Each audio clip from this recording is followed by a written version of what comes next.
Ok, perfecto. Siete juegos. El primero, pero no el primero. El primero es como vamos a otro. These are mostly 9s, aren't they? Ok, ya gano. Only 7s are the ones along the wall, right? Yep. Ya, perfecto. Pregúntale ahora cómo se llama.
I never set nobody up. Oh, okay. I never set nobody up. We want good games. I want nobody to set so I can get set up. Alright. See, I keep. We good? It's live. I called him. I called him back. Yeah, he ain't called back. And when he called me, I was talking to the person from the job. YouTube? Yes. Hi everyone, we are live now. We have Joe Manfredi playing Victor. He just left. We're with us while we get everything started. They just finished going over the rules that they agree on. What, they want to play each other? You want to play them? Oh, yeah. I was telling you that from the beginning, too. They got the Molly right there. Yeah, remember I asked you that yesterday, the other day, if you wanted to play. Oh. Remember? Yeah, that's what I was asking you about. That's what I was asking about. They got the Molly with the dog. Yes. I'm gonna have to go see the dog. I'll talk to you later. You want the YouTube? What's the YouTube thing? No. Alright, I'll hit you later. I'm gonna text you. Alright. I got you. I don't need it. I need to send it. I'm gonna send you the link that you can send out. Alright. Send it to me. I'm sorry, bro. There you go. It's coming your way now. Yeah, because everybody want it. They want to see this one. Yeah. Can you send it to me through what's called? The Text message? yeah. Oh, no, I got it. You got it now? Alright. I got it. 7. Where's the 7? Straight 7. No win by 2. He's good with all the rules, right? Alright, everyone. We are getting started. We have Victor playing Joe Manfredi. From what they were talking about, these guys are both same in skill level.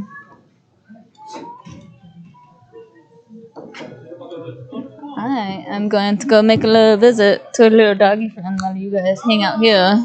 As I come to this. Hello to somebody. Hello. Hi, everybody. How you guys doing tonight? Thanks for tuning in. This one's going to be a gas. You got Joe versus Victor. Victor's making a guest appearance out of New York. Just came down to see if he can handle Joe. Joe's on fire right now. He's been really tearing it up, Brian. Hey, what's up? Brian here. You might recognize me from the qualifiers each summer the last few years as Sudden death. Yeah, chilling here. Heather's off petting the puppy. The Bankman, Henry Blackmon, chilling with us. Yeah, Joe, I've heard. I've not seen Victor or Juice shoot personally, but I have heard a lot of things about Joe. Basically, the way things are looking for this, in case you haven't looked at the description yet, no 8 on the break. If it does go down the break, they'll spot the 8 on the table and then continue shooting. Cue ball fouls only, call each shot, race to 7, and after a scratch ball in hand anywhere on the table, you don't have to go to the kitchen. 8 ball is what we're playing, so yeah. As Joe gets ready to break the first rack.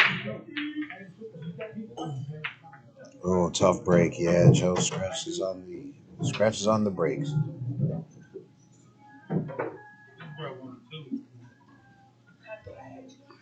So can't win or lose if you scratch on the break or make the 8 on the break. So now Victor can go anywhere he pleases off the scratch. Still open, obviously.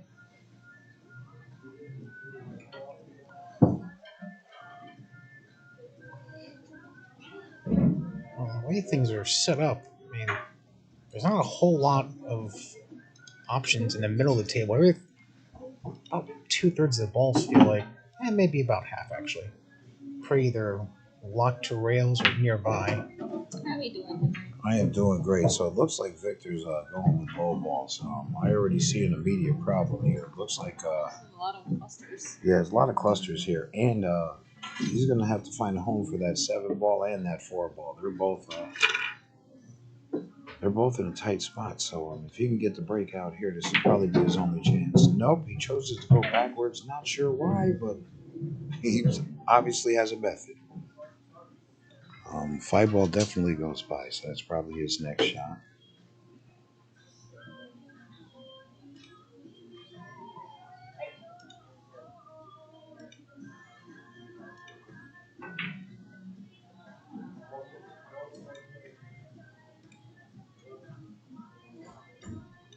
All right, he went a little different direction. Okay. Nice delicate touch along the rail with the 1, and now I'd say there's 2 options here. I mean, the most direct option right now would be the 3, but if you want, you could also probably come back down to the 5 here. But I'd say my guess would be maybe draw back on the 3, come back to the rail and get the 5 after. No, actually, right now would be his only opportunity he's going to have to break up that 10-7 cluster. So I got a funny feeling he's going to go ahead and try and break that out. And he missed it. All right. So that cluster still stands.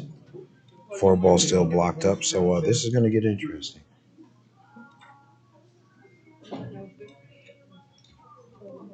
Victor's a great shot.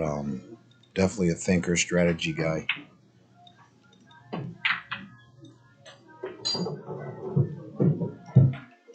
Decided to break up the 4, 4, 9, 14 cluster that was there. 9 goes in, so finally Joe will get a chance to visit the table again after first chance he'll get after the break. Now this guy here, he's a great shot. Doesn't lose his composure when he gets down. He's killing it out in Queensberry right now. Like, he's killing it. He's probably Queensberry's most wanted at this point. But he's a good shot, and he comes to play. So, this is, like I said, this is going to be a good one. Yeah, we had ourselves a fair share of challenge matches between Queensberry and Albany over the weekend. Herbie Payton split his pair of matches up in Queensberry. Went down on Friday, and then came back on Saturday to get a victory. Or excuse me, on Sunday to get a victory. Or no, Saturday. Lost Saturday, came back and won on Sunday. That's what it was. Get my dates mixed up here. And then, of course, we had Cigar Dave go 3 sets to love over Dave LeBrun. That was the one that was here. That was the one that was Yeah, here. That was the one that was here. We have Ryan McLeish and Greg Spath playing here too. Yep. They were playing on the sign while we were streaming the Dave and Dave squared match. Brian McCreesh, I believe, won that 9-6, 9-5, I believe was the final in that 8-ball match. Yes, sir. And now Greg, last I knew, is he still in Ohio for Tap Nationals right now? Yep. Okay. And I know Cigar Dave had an interesting day at Tap Nationals today. That was, if you know Cigar Dave or if you follow him on Facebook, I'm sure you can go and look up that story. Yeah, very interesting. Meanwhile, we got Joe here on the 10. It looks like he's trying for the breakout. Oh, missed a shot, but not a bad lead. Yep. You know, Victor's got the 4 and the 5 ball, but I'm very intrigued to find out what he's going to do with that second ball. Speaking of challenge matches, while we're on the topic, I've been asked a lot lately, who's my next challenge? Now, I've got to definitely get a rematch with Cody Parker because we're You're at 1-1 now, we're right? at 1. Yep, we're at 1-1 now. So Cody's definitely going to get his shot. But before I get to Cody, while I'm on live stream, let's get this out of the way. There's a gentleman out in Queensbury by the name of Robert Rumrill. Mr. Rumrill, my friend, you're next. Have your people get with my people. Let's make this thing happen. I've been listening to you now for like 4 months. I'm done listening. Let's make it happen so we can get this over with. But yeah, Robert, it's your turn.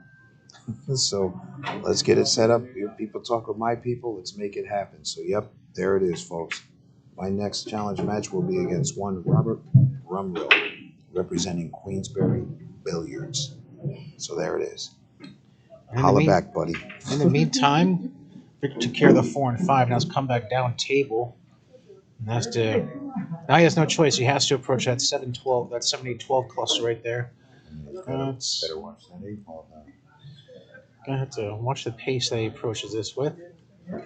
I mean, at the end of the day, he's not only got to put some energy into it, something's going to have to hit the rail. The only ball that's probably in a position to hit the rail is the 8 ball. If it sneaks past the 15, he's in trouble. He chose to break it out. That'll work out. That'll That 8 will serve as a good blocker to the 10. Sure will. The only way Joe's going to really be able to have a shot at that is if he tries to skim along the rail next to the 8 ball and then come back to the 10. I think the most obvious shot at this point is probably the 15.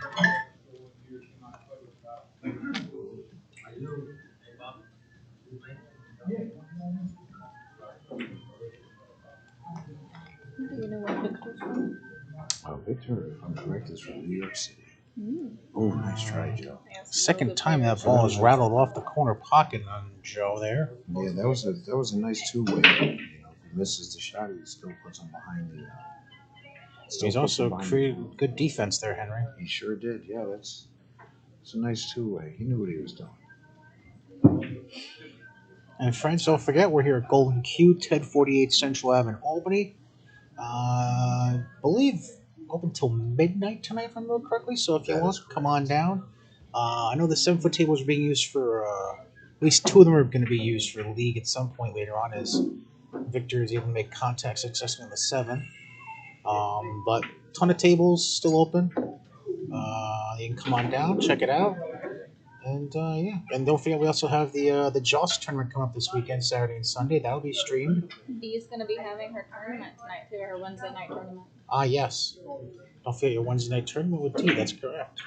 Yeah, speaking of Dee, actually Dee's doing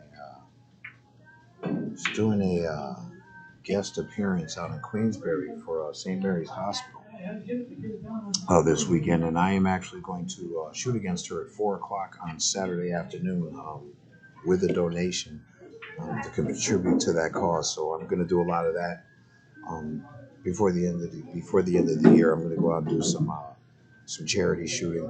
You know, if you have a charity and you're doing some type of pool tournament, your proceeds are going toward a charity, especially if it's toward feeding people or making people feel a lot better than what the heck's going on out here in these days. Yeah, give me a shout. You'll find me on Facebook. And get in touch with Short Rec Streaming, anybody. But yeah, if you have a charity event, you need a shooter, I am more than available to help you. I'm more than willing to stream, and if you want to do it out here at Golden Q too, and post up your charity on the stream. Yeah. It was that time of the year. People need stuff, and we pool shooters do care. So, wow, tough hanger for Joe. A great position. So right now, even if Victor makes the 7-ball, he's gonna have some work to do. Joe's pretty much got 2 of the 3 lanes packed up pretty good. If he can make this 7-ball and get that cue ball over to the backside of that 8-ball, he might get the first rack. But we'll see.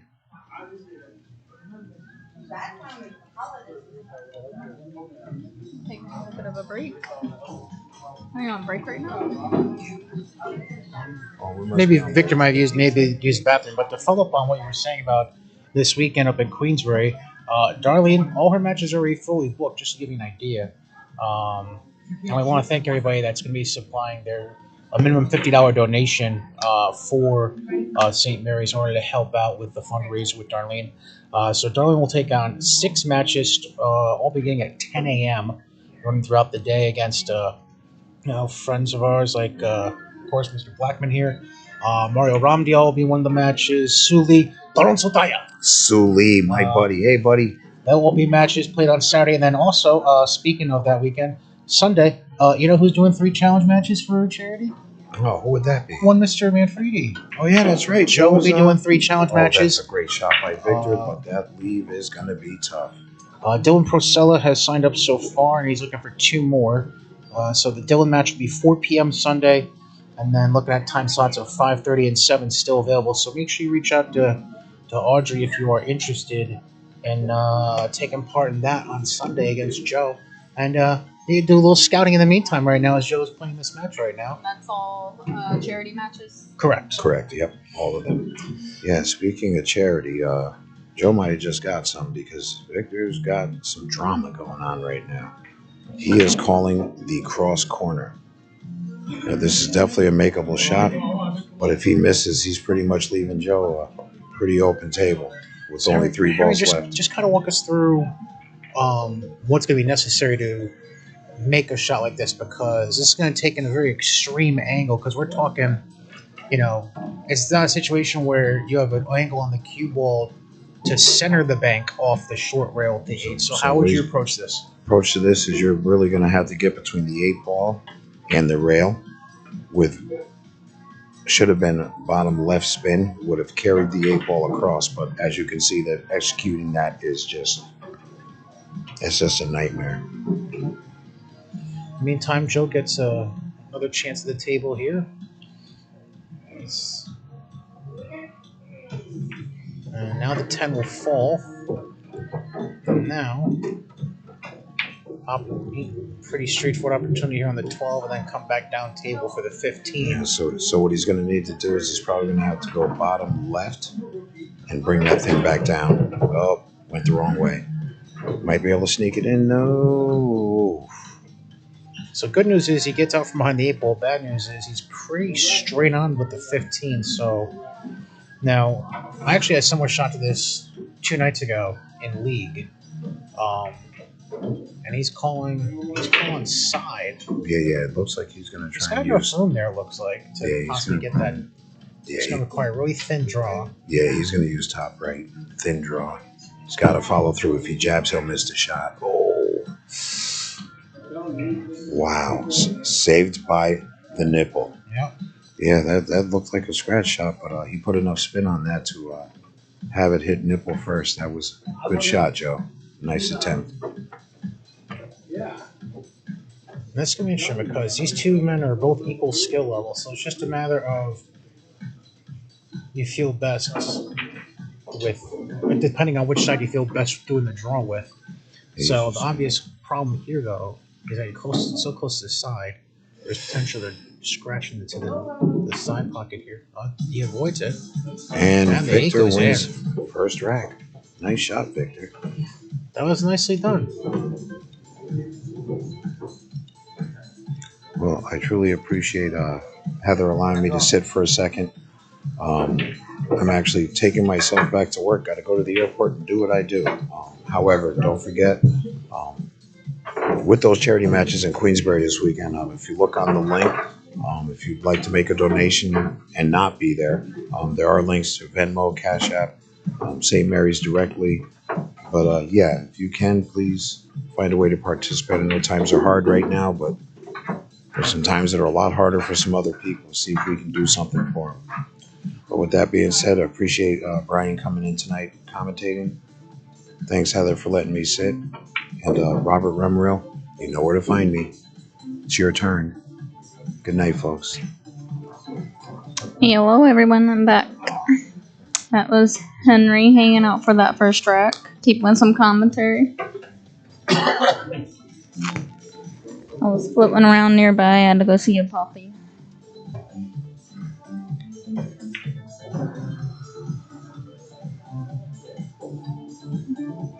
Alright, so we're back with Victor in getting the first track of the match.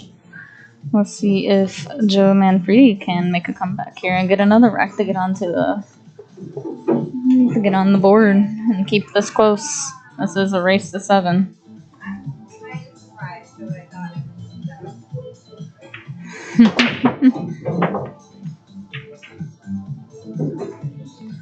Cue ball did some Fast and the Furious skidding the top of the rail there and managed to stay on the table.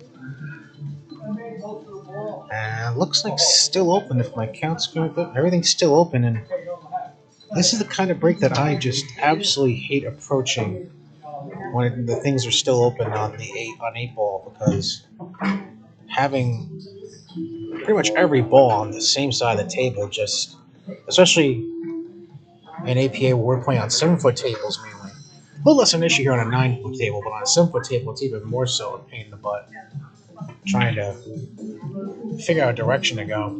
Yeah. Well, people are a little more intimidated when it comes to a 9-foot table because there's a lot more blue or space to shoot around the ball. But I do recommend people to play on a 9-foot table because it does make you a lot better player than on a small table. I'm calling Dylan out. That man's always in the stream somewhere. He's usually working sometimes, so.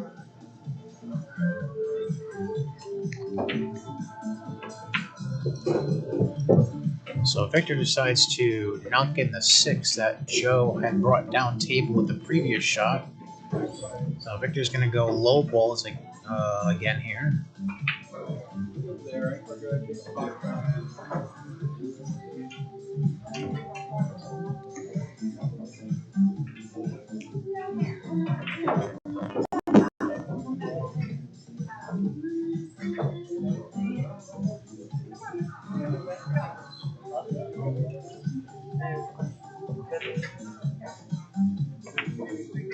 This is a good attempt at the side pocket. Those side pockets are a little elusive with cutting them.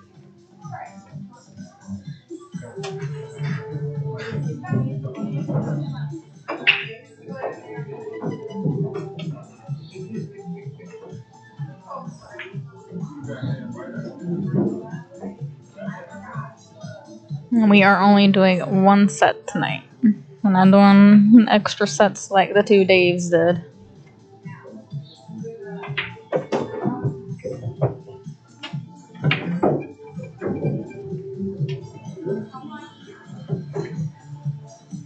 And if anybody is interested in taking their chances in a high-level tournament, I recommend playing at a Joss tournament this weekend. We have some pretty great players coming out here playing from a bunch of different areas. Some of them will come up from New York City to play. Some of them come up from by Rochester to play. And they do play on the 9-foot tables, but they don't play on the diamond 9-foot table. They mainly just play on the Brunswicks. And that'll be this weekend at Golden Cue, and I will be streaming that. So if anyone wants to come watch, support, hang out, even try their chances in a high-level tournament, I definitely recommend the Joss Stop. And come support Larry and buy some of his delicious food.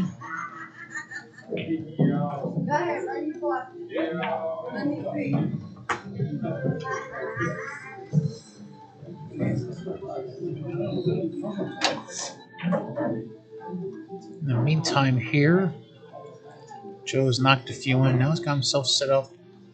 Looking to approach the 9 here. Has some issues with angles and potential blocker on the 10, so he's going to approach the 9 here.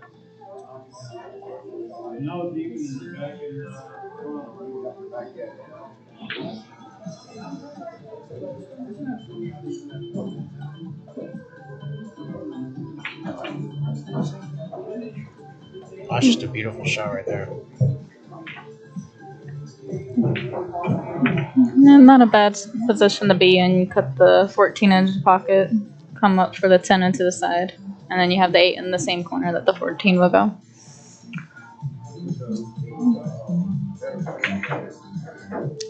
And Joe could very well get his first rack of the match here.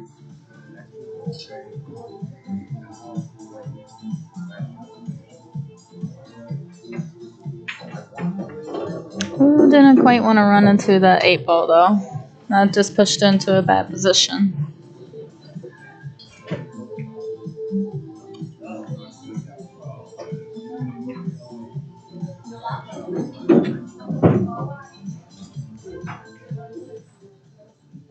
It's going to be a tricky situation here on the 10 just because, I mean, there's space there where if he wants to try a draw to either side, the 1 shouldn't be a problem. It looks like he's going to go up and come back down.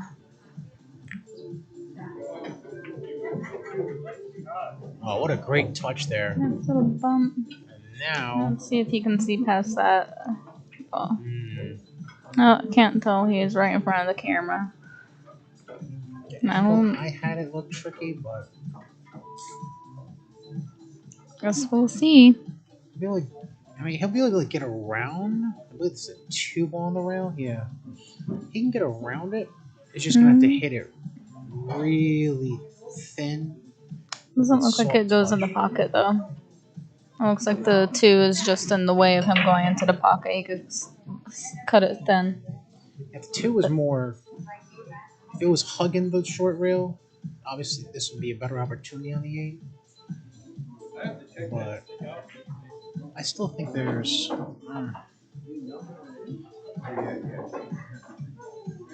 that 8 ball is literally cut in half by the angle going in the pocket or going straight on the rail.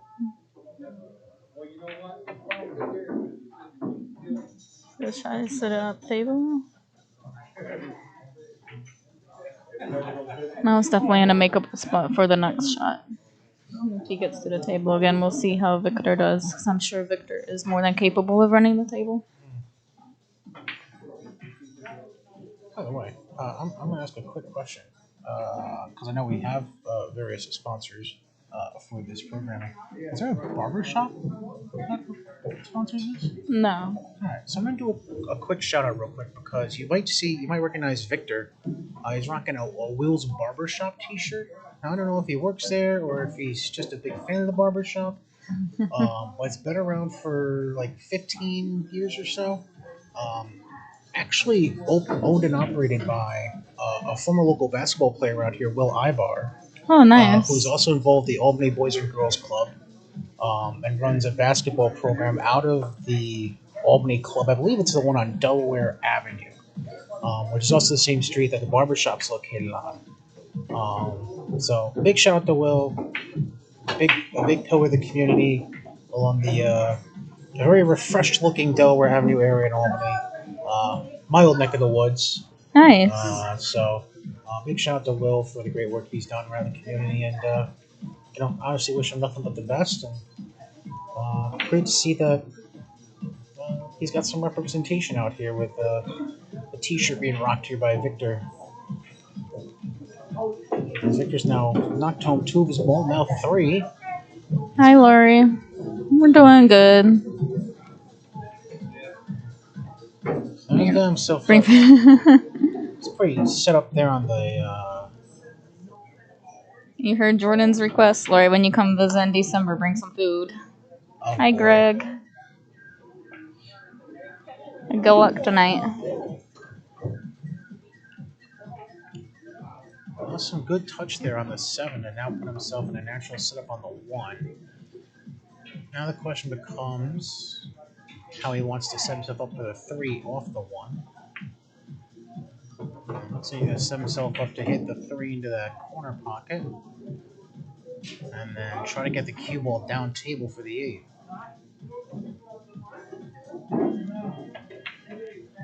Oh, instead the 3 rattles in and out. And now Joe has, I would say, a manageable shot on the 8. Just gonna require some finesse on the touch he puts on the cue ball.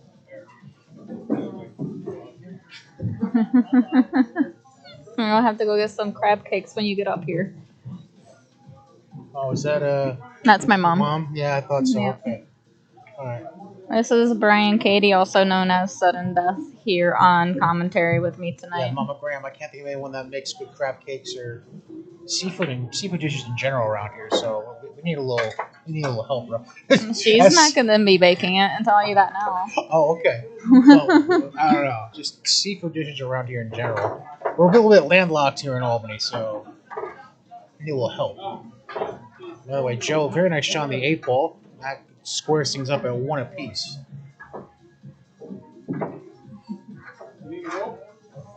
Jordan playing bodyguard tonight to make sure nobody steps in the way of these guys' match, so he's been directing them to go somewhere else. So if you hear him yelling, stop, stop, stop, stop, stop in the background, he's redirecting traffic. The bouncer. He is a matchmaker / bouncer at Golden Cue Billiards.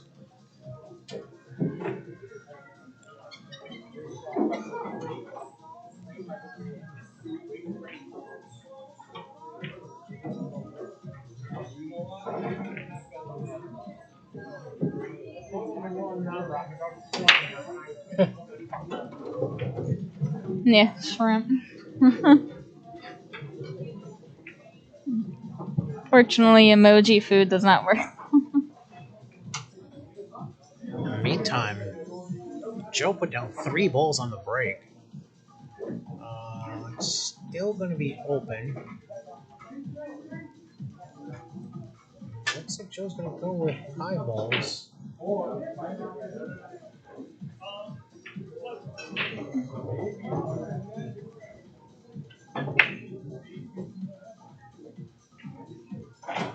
Joe's going to move on to the 10.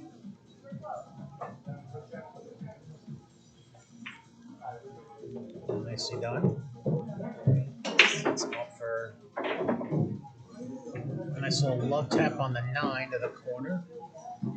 Or you won't have me out here driving to all these places to find good seafood. And wintertime and December and freezing cold.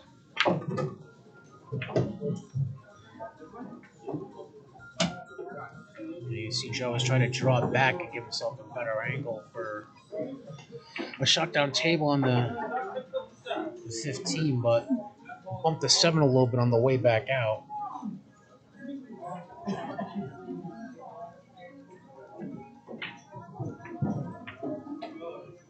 And it doesn't matter. Good shot by Joe. Got a nice little bump that left him straight on the 14, a nice angle that would naturally bring him up on that 12 ball.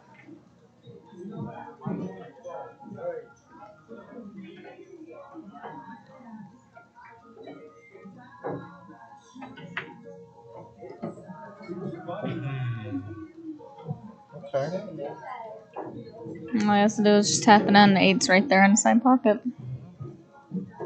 Don't have to do anything special. Once you start trying to get pretty with your shots, that's when you start to make quite a few mistakes. So Joe is looking to do a little break and run action here, as he's gotten himself down to the 8.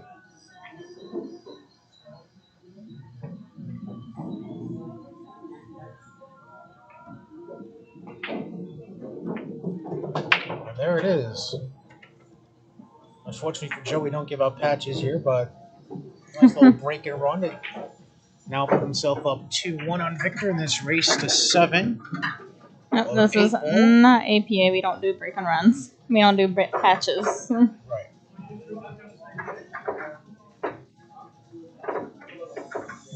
Alright, there it is. 2-1.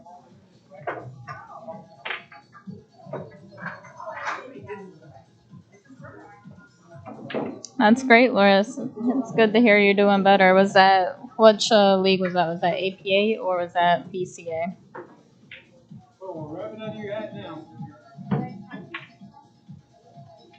Meantime, things are considered a Wednesday night. Kind of popping up in here. 1048 Central Ave, Albany. We even have a few spectators checking things out here. Got a tournament starting, I think, what, around 7, I'm guessing? That's my guess. I think Plus, so. there's a couple of tables being used for league play as Joe gets a break. I don't know. Do they have league on Wednesday nights? It's only, I think it's only like a 2 or, I think it's only like a 14 league, so there's only 2 matches, I think. Gotcha. Um, Yeah, you play in the Wednesday night tournament here at Golden Cue with D. You can enter to play the break and run pot for 10 ball. in the meantime, There's league here, but there's no league here tonight. They are away. There's league here, but there's no league tonight. Everybody's away on the traveling spot. And D has her weekly tournament, 8 ball on the 7-footers. Anybody want to slide by, try their luck? It's only $15. You know, like I always keep saying, iron sharpens iron. That's how you're gonna get better. Playing people and playing for something. And that's Jordan, our challenge match host. All right, catch you later, Greg. I'll see you when you get back in town. meantime, Victor rattled out the 10 after sinking one of his high balls. And now Joe is taking over. Knocked the 5 in. Now sent himself pretty straight on for the 3.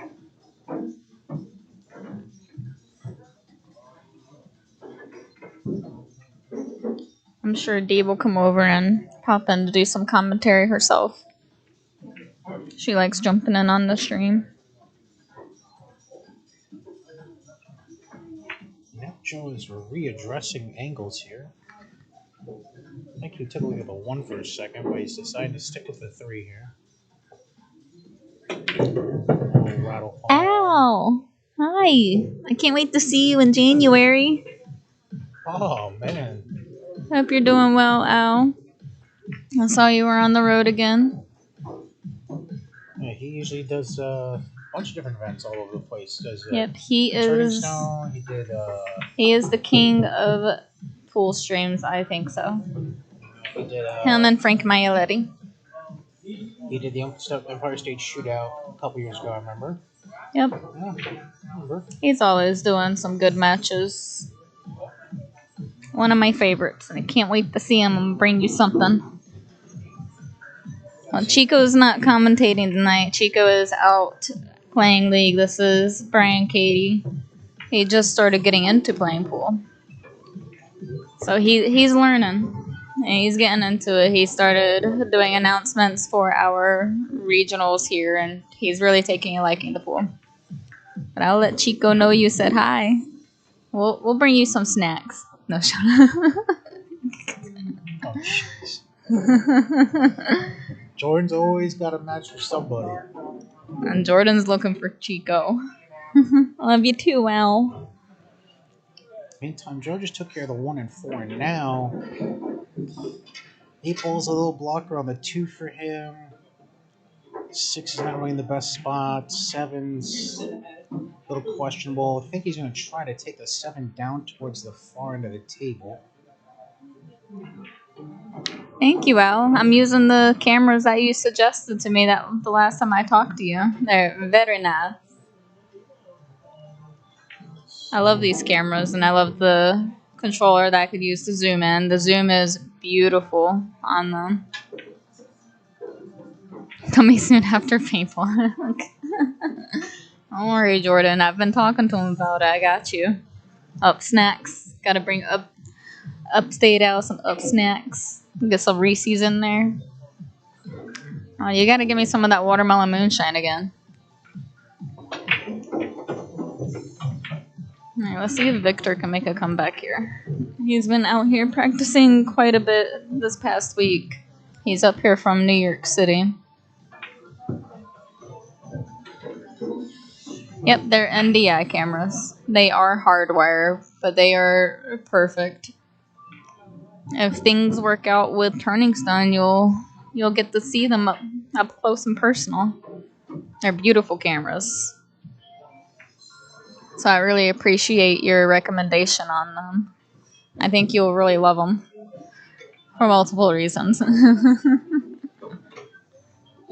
Turnover here is Will doesn't get the 11 to go home, but that's not exactly provided the easiest of angles for Joe to get at the 2 here.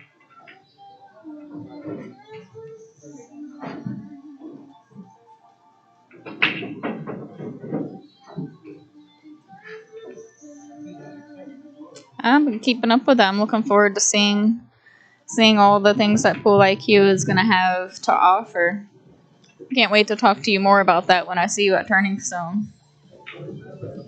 Meanwhile, a really nice touch on that 2 ball to the side pocket. And now Joe has got to figure out if he has enough angle to get the 7 to go somewhere, or if he's going to just try to take care of the 6. Looks like he's going to approach the 6 here. Alpha Center. And that's Jordan Dyke in the comments. He is our challenge match host. He likes to hook everybody up. Beautiful shot going end to end there with the 6, and now comes the 7. I think the angle's a little better here on the 7 than he could have had last shot. Thank you, Al. I will catch you later. I'm sure I'll be seeing you real soon. Have a good night and stay safe. And now Joe has himself set up for potentially a 3rd rack in a row to go up 3-1. Thank you, Al. I appreciate that. I would love your share. That'll take care of that. So now Joe is rattling off 3 racks in a row after Victor took the opening rack of the match. We're at 3-1 in this race to 7. Joe is definitely locked in on this table. Give me 1 second while I update the score. Joe is getting locked in. He's getting ready to go. Let's see if Victor can make a comeback here. I don't know how much Victor has played on this table, but I do know he's been practicing a lot on the 9-foot Brunswicks here. And I wonder if he's going to be playing in the Just Stop this weekend since he's been out here. Thank you, Al. I appreciate you. There's a bunch of stuff going on this weekend because with no Friday night league for Schenectady Double Jeopardy, they have Halloween nights Friday night. They have Joe's getting yelled at. Thank you. Thank you. Always remember to use the cloth when breaking on the table. Aw. Joe's making moves on Jordan. Oh boy. So they're doing Halloween party. Scratch on the break, by the way. No penalty, just gonna take it out and run with it. So you have the Halloween party at town Friday night. I want to say it's a doubles skill level max 10 if I remember correctly. Yeah. Obviously the charity matches with Audrey and Joe Saturday and Sunday up in Queensbury. The Joss event here Saturday and Sunday at Golden Q. There's a bunch of other stuff going on throughout the months of November and December. So check out the APA site. Check out your APA app if you want to see the full schedule, what's going to be going on between all the APA. But for the most part, I recommend just checking out my schedule and supporting my streams. I won't be streaming majority of the APA stuff. Most of my streams are a lot of the tournament ones I do are high level tournaments. So they're not APA. I have 2 WNT tournaments. And I do have some challenge matches coming up soon. I think I have one next week. I gotta check with Jordan and see which one that is. I have Hannah's. No. I have Hannah's tournaments coming up. I think she has a Jack and Jill. Let me pull up my schedule one moment. The Jack and Jill, I want to say, is November 15th, maybe? I remember mentioning it the other last Saturday when we were doing the Dave Squared matchup. I believe it's the 15th of November. I could be wrong. Sorry, schedule's loading. Or my stream schedule. Meantime, Victor is taking care of things on the high balls right now. So got himself down the 15 and the 11. Dylan. At least you're making money to afford your pool career later in the future. That's definitely going to help you out. Keep it up. So now Victor's got himself in a spot where... So I'm actually going to share my stream schedule, so just bear with me. I do update. Hold on. Wait, no, hold on.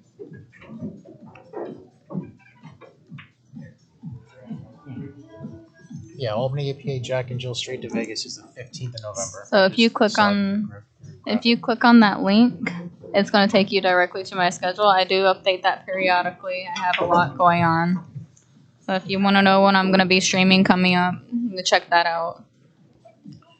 So It's a very busy month. That 9-ball River City Classic you're doing for WNT, where is that going to be done? That is not here. So I'll tell you. I'll tell you in a little bit. That is going to be a remote stream though, so I'm going to be doing that from home. So I'll be able to do it from the comfort of my own home. The International Open is going to be in Florida. That is a 2-week tournament. And it's going to be a long one, but I do have other tournaments kind of lined up alongside that one. So Joe was able to play defense. Will, though, was able to work around it and make contact with the 15th. So now back to Joe.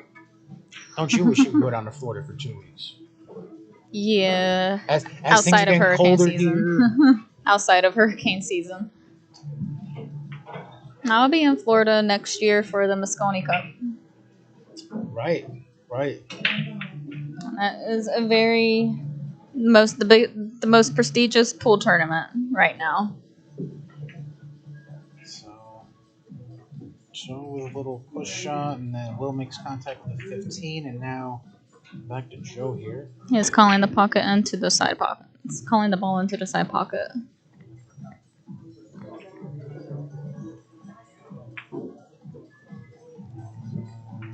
Got a little bit of a defense action going on, but Victor can very well bank this into the side pocket and get leave behind the 8-ball table. The shot is definitely there. He just has to execute it. You know, the way Joe was rolling the last couple of racks, he was making it look more like checkers than chess, but now we've gotten to a point in this rack where we've gotten much more chess-like. And beautiful shot by Victor. As I see that, Victor gets a nice shot off with the 15 to put himself on the 8, but it'll be intriguing to see if he can pull it off, the same shot off again here. And he was calling the side pocket, almost got there, he just missed it. So now Joe has the 7 to contend with here, and then he'll address the 1, 2, 3.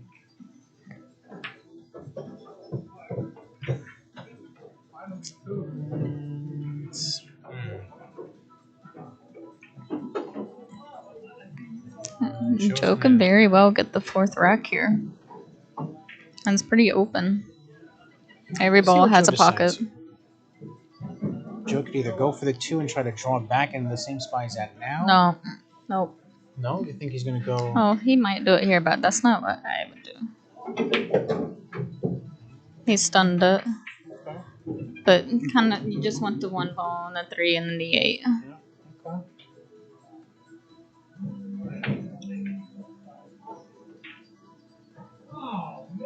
You just want to either stop that ball or just to stun it like he did. So you get that shot into the side. Because that 1 ball is kind of at an angle at that side pocket. If you go too far, you won't really have that easy shot on the 1 ball. You would probably go after the 3 at that point. So, unfortunately for Joe, that 1 rattled in and out. Now Will get a second chance here at the 8. That is a decent amount of blue there, but it is makeable. Just has to get comfortable. Will has called that top right corner. Very good try. Another rattle in and out, but... So now... You can cut the 3 ball in the side. Yeah. And then get a shot on the 1 on the other side. You don't want to hit it hard. Just hit it easy to make enough to make the ball. Because as long as that cue ball gets on towards the further end of the table, you have that easy shot on one side. Well, he saw something different. I am good at making life hard on myself. Joe decided to go with option B there, take the 3 to the corner. And now, just gonna have to be careful with his touch here on the 1. This little bump. Well done. And now, Ooh, okay. Not bad. He's got that shot in the side pocket. It's pretty straight in shot here. didn't set himself up in a horrible way here. Oh.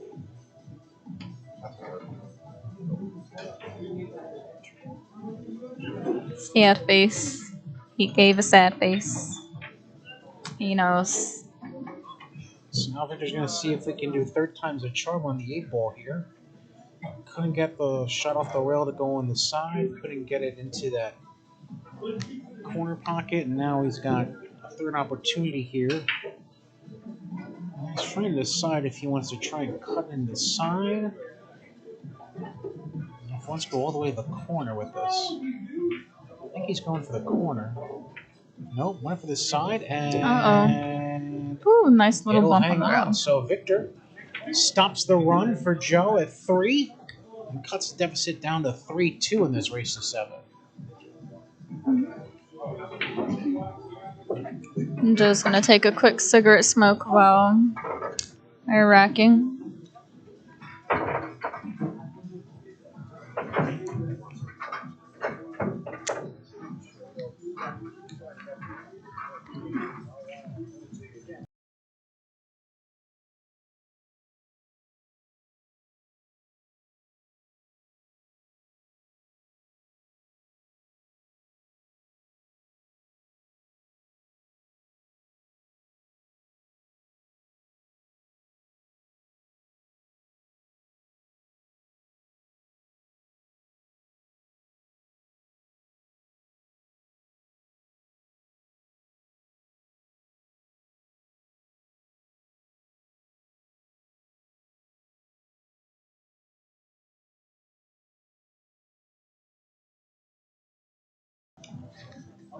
Alright, good break by Victor. Joe is going to be making his way back in here shortly. He is just taking a little smoke break after that shot on that 8 ball. He kind of got under his skin a little bit. He's just got to collect himself while Victor sits here and runs away. Meantime, Victor is taking care of 3 low balls at this point, and now is trying to figure out the coach wants to take on 6.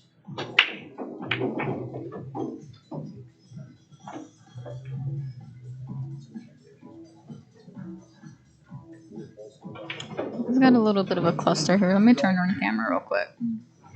Yeah, he's got a cluster. He's going to play some defense here and just put his balls closer. Unfortunately, he put the 8 right there in that pocket. So the 8 is blocking both the 3 and the 6 ball. And Joe has a pretty much open table here. His only problems are going to be down here where the 3 and 6 are. I think the only ball that's going to be a potential problem for him there is the 10. The 12 doesn't look to be, depending on the angle, obviously, the 12 could become a problem. But overall, I think just the 10 would be a bad thing for Joe there. So, a famous pool player around in our area, Mr. Tom Etchevade, old man, whenever you see where the 12 ball is sitting, he calls that Joe. Because you only have 2 pockets, and that is a very hard shot to get on from somewhere else on the table. Otherwise, you would have to bank it if you can't get on the other side to make it. So he calls that jail, and he yells at you to not put your ball in jail. That is a big reminder that I always remember from Tom. Don't put your ball in jail. Meanwhile, all right, he got a breakout. Trying to sneak the 11 around there. It was made for a good breakout though. So now he doesn't really have a lot of problems too much. So I think that 6 ball does not sneak by, but he does have that room to push it in front of the 8. Victor does. Because if he sets himself up right, he'll be okay with the 12 on that rail. The 11 doesn't have anything. The 8 ball is out of play at this point for the 11. So yeah, not a bad situation at all here. As Victor approaches the 6 once again. This time a little more. Use a little bit of a body English there if you saw that. And does have the 2 into the side. 3 goes over here in this side, and the 1 goes in the corner up here. The 8 is pretty much free for all day where it's sitting at, because you can make that from anywhere on table unless you're right down there by where the 12 is sitting. Otherwise, that ball can be cut in. Some really good touch on that 2, and now Victor sets him himself pretty well on the 3.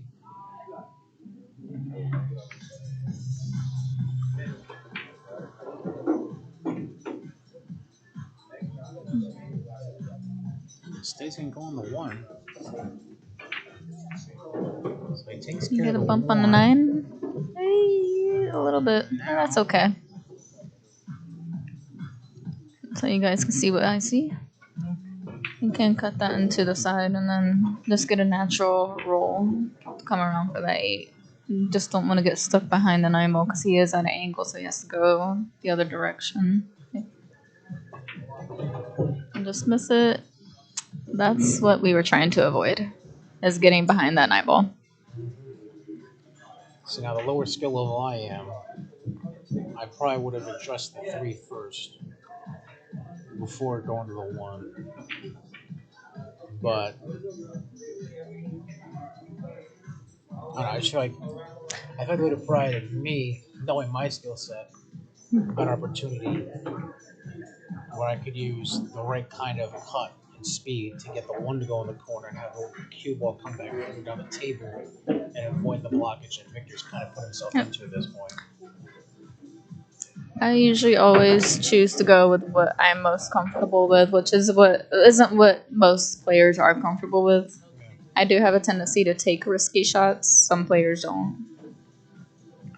My view is just slightly different. So Victor's unable to connect on the 8 there, so Joe is going to have ball in hand. Now the question becomes, creating the novella in your head, what story you want to tell as far as what balls you want to approach first to address the table and try to prevent Victor from getting another shot at the 8. The story will begin with the 9. I assume we're going to go 15, 10, 12 potentially. You gotta get your 14 out of there, though. So you want to do your 14, 10, or 11, 14, 10, 12. And you don't want to leave your 14 sitting up here, because if you do, you could kind of run into a problem with leaving too much blue between your balls. Good point. If anyone's new in the stream or watching the stream, feel free to follow, subscribe. Any support is welcome. 14 does rattle home, so now we address the 10. And you get an angle for your 12 ball, and that angle will give you... Well, you rolled a little straight on that. Didn't quite want to get that straight. You want more angle than that, because you need to get on your 11 ball in order to make that. And it's one of those things where you kind of just barely touch the short rail as you hit the 12, potentially. Bounce out the 13. It's not exactly what I was thinking, but... You're going to have to hit it a little bit slower so you don't run into bumping the ball, or a little bit harder so the cue comes out more. It just makes it tougher when he didn't get the angle he needed. So now we have an awkward angle here on the 13.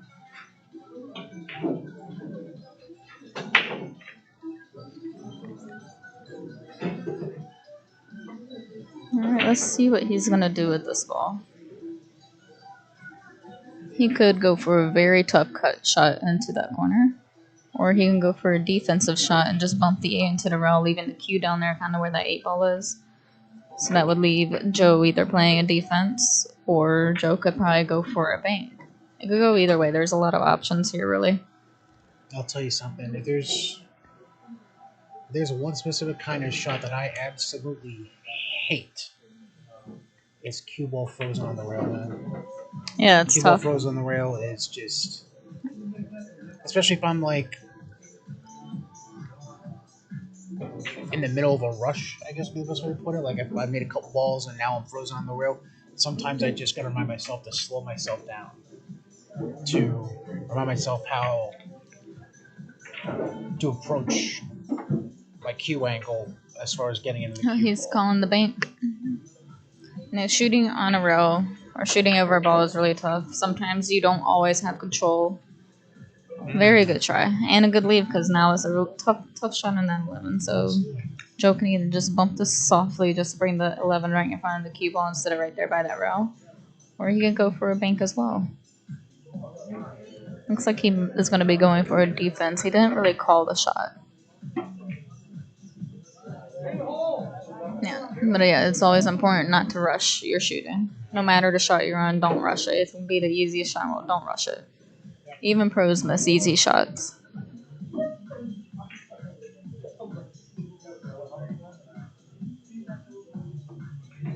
He went for the defense. It didn't quite come out too much, but I'm pretty sure he can see that 8 ball still.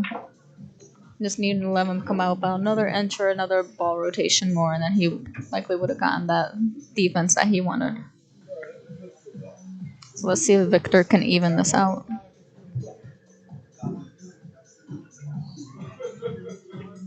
Victor obviously, I think he realizes this is a big moment here. Keep it.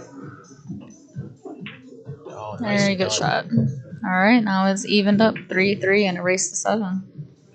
Is this going to be a close match, and like some of the other streams have been, or is one of these guys going to take the gear and run away with it? I mean, there was a moment there when it kind of looked like Joe had a chance to run away with this. As he took, after Victor took the opening rack, Joe took 3 in a row there to go up 3-1. And then that 5th rack just got a little tricky for both gentlemen. Victor was able to come away with it, and now Victor's managed to get things all square at 3 here in this race to 7. Now Victor is racked up and got himself Victor. off. He got the cost? He doesn't have the brake cloth. Hey, Victor. Yeah, get the brake cloth. The brake cloth. It's on the floor over here. Imagine trying to protect the felt here. Gotta keep this felt pristine. This felt's not cheap. He just refelted this month, I believe. He just got new felt on this table. So if you're ever out here playing, make sure you use that brake felt. It's very crucial. 14 goes down on the break, so they're going by the rules though, where it's still open. So just because you sink a low ball or a high ball doesn't mean you have to stick with that side off the break. He can go in any direction he chooses, which is interesting because aside from the 3 and kind of the 5, everything else is completely down table. So it'll be intriguing to see what strategy Victor decides to use here. If he sticks with high ball, and he does not, he goes to low ball. And he knocks in the 5, and that, excuse me, the 3, or no, I don't know what I'm calling. You know what I'm saying. 4 ball. If anybody is watching on Facebook and they do prefer to watch on the TV, I am also live on YouTube. Because I know some people prefer to watch it on YouTube so they can have a bigger viewing.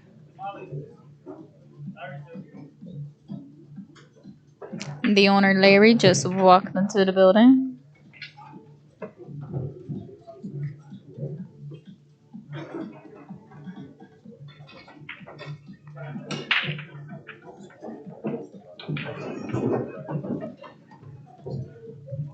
Massive amount of spin he got on that to put that one home. I am going to step away for just a moment, so don't get too upset with Brian.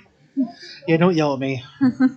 Meanwhile, Victor decides to go down table to take the 3 down to where the traffic is, and now finally going to give way to Joe here. Joe's going to be on the high ball side here. Joe's got, looks like 5 to deal with. Yep. He's got 9, 10, 11, 12, and 15. On the 13, excuse me. So about the 13 nearby, and that's well done there. Now we put ourselves into a traffic jam situation here, because if he wants to address the 11, 15 at any point right here, he's got the 1 and 3 as blockers there. So now what's going to happen? Looks like he might just push out the 9 and 8 here.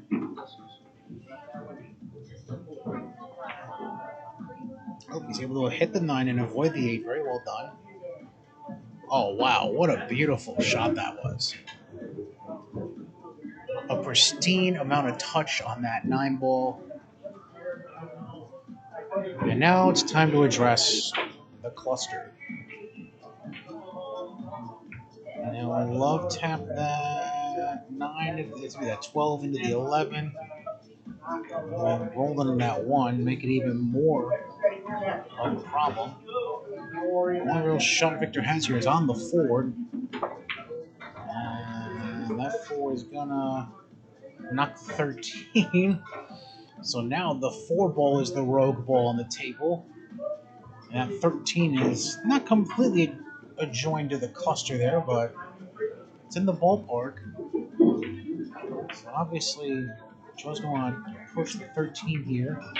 And that's got just enough room to get by and through that corner pocket. So now both men are left with 3 each on the table before having to address the 8. Looks like he's going to take the same approach. Yep. And he's able to knock the 12 into along the side. So now what is going to happen with Will here? Joe's put himself in a situation where that 12 is now free to get to, away from. Will plays a little defense there. So now Joe's got options here. He can try to get that 15 ball out of jail, as Heather so eloquently put earlier. He could approach the 11 straight on somehow. He's going to go with 15, it looks like.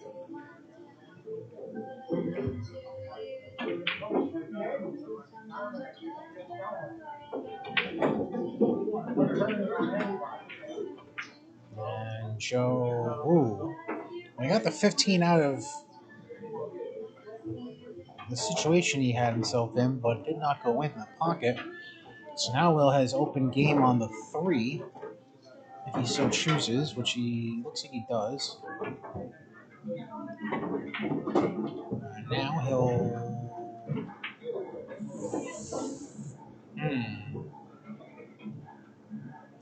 Yeah, I don't really have much of a choice. Slip go for this 4 now. Instead,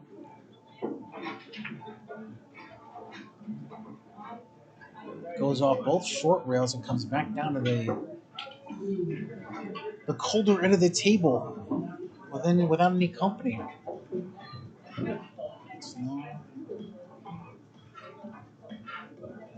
Joe on the 12, it looks like. Very nicely done. Now he's got himself set up for a pretty open shot on the 15, and then he'll have trouble to deal with in the 11. As that 1 ball is pretty snugly defending that corner pocket, but let's go with the 15 first here.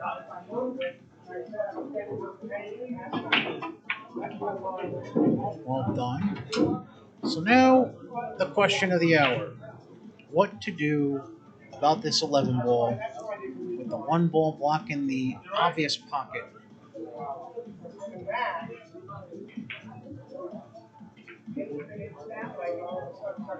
And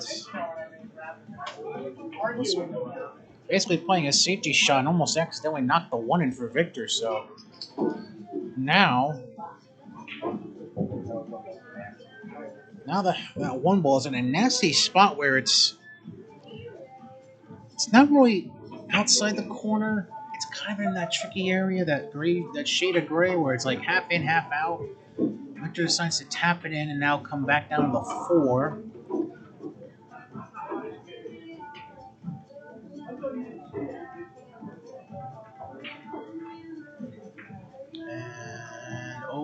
that 4 is just sitting there begging for somebody to put a little 3-mile-an-hour breeze on it to get it to blow in.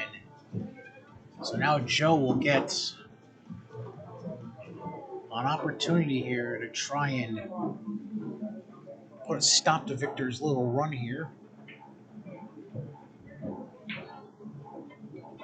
Joe can't quite get the 11 to go. So now he's going to got Victor in a position where he's going to come down basically 2/3 table to tap the 4 in and then come back for the 8. There it is. And now, not a bad angle at all. Victor's going to call that corner and try and get his 3rd rack in a row here.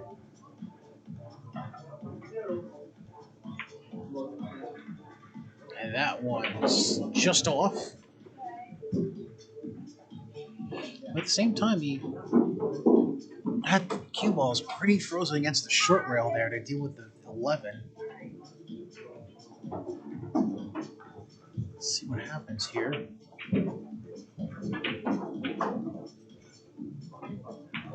And I think he was going for the side pocket and just decided to go all the way down and miss the corner. Now Victor with the 8. It's going to require a pretty major cut. He's trying to go to that near side corner where the 8 is. It's going to require some touch and finesse here. Oh, nicely done. And the 8 ball stays on the felt. So after winning the opening rack, we've had 2 runs of 3. Joe gets a run of 3 to go up 3-1, and then Victor gets a run of 3 to go up 4-3. There we go. Hold my hand. There we go. Brian's over here trying to give everybody extra racks. You get a rack. You get a rack. Trying to be the Oprah of gifting racks. We are not gifting anything yet. I don't Almost want any that holiday backlash. season.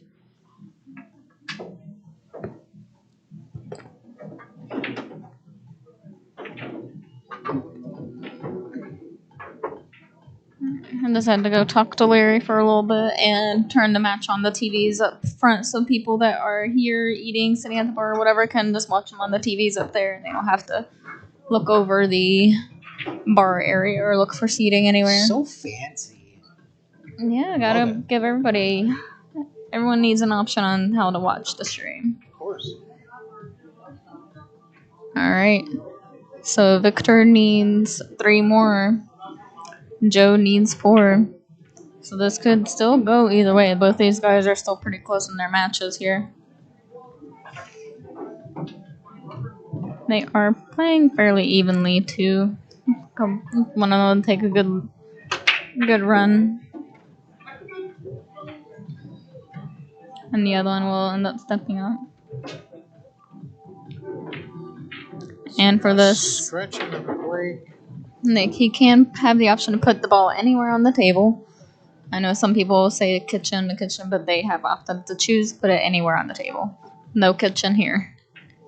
Unless you're breaking, then there's a kitchen.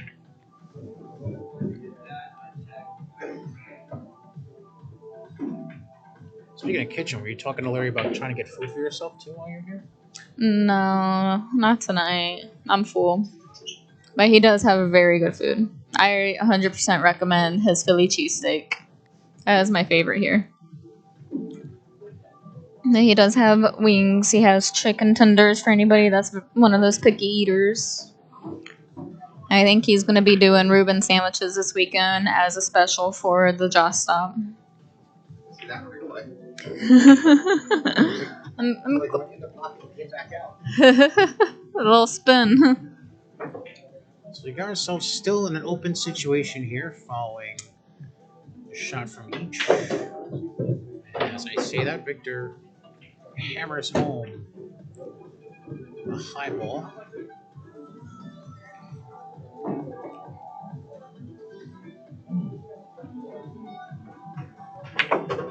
And nice draw on that ball.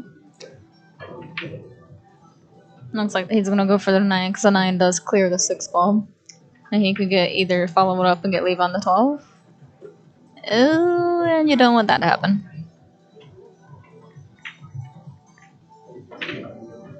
If anyone is looking to get a challenge match scheduled here at Golden Cue, make sure you get in contact with Jordan or reach out to me and I'll help you get in contact with them to get some things scheduled.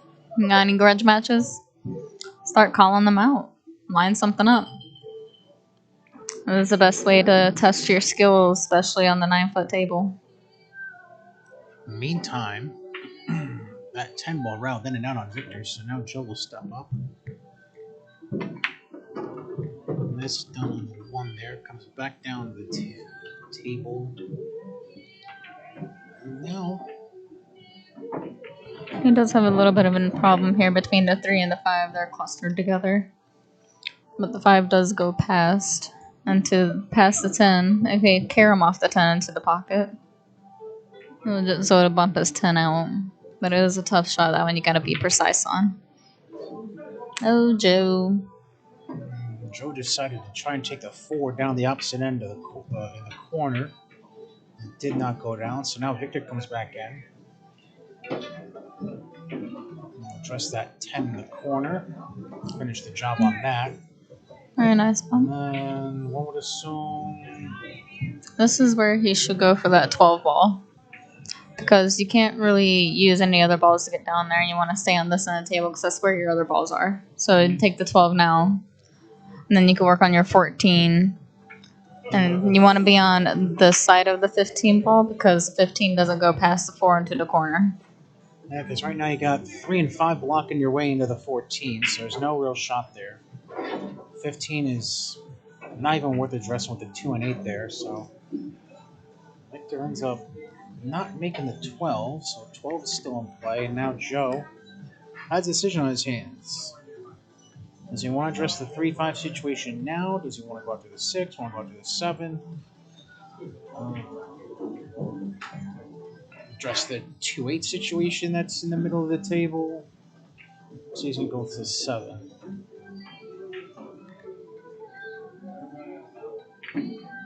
Very nice.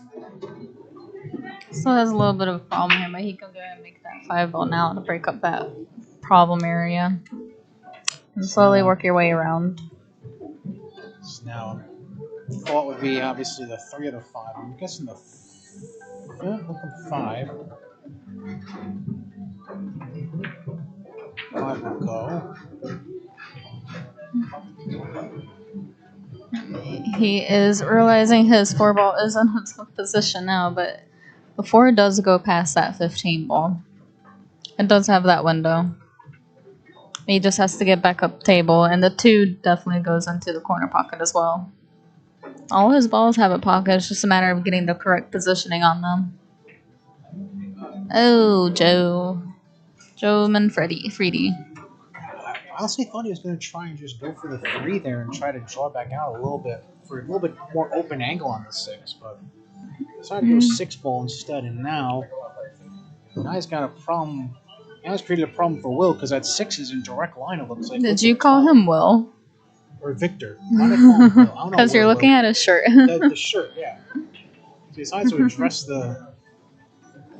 address the 14, took that off the short rail, and now is created a bigger problem on the 8 ball. Really? No, I haven't. Have I? Oh, Brian, he's still getting used to this. Jordan just pointed out that he's been doing it the whole time, apparently. He was looking up the shirt to see where it was from. Shirt, man. That's not a bad bump. He made it even more open, so if he's on this side of the table, he can still make that 4 ball. So now Victor could address that 14 now if he wants. And then try to just figure out a solution to the puzzle from there. Takes the 14 down table and just... Yeah, that's not a bad lead either. That's a good lead. If you're going to leave a ball that doesn't go in, that's the best way to do it, I suppose. So this is really, I'd say, the second rack now where we've had a lot more of a chess feel to it, and playing a lot more about positioning than anything else.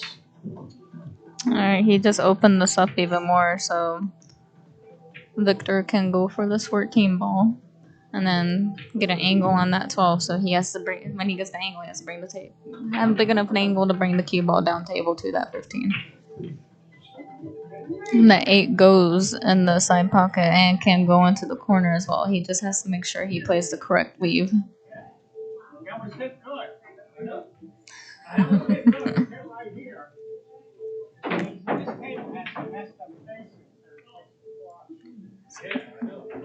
Just looking at this to see what his best shot is going to be to get him that leave on that 15.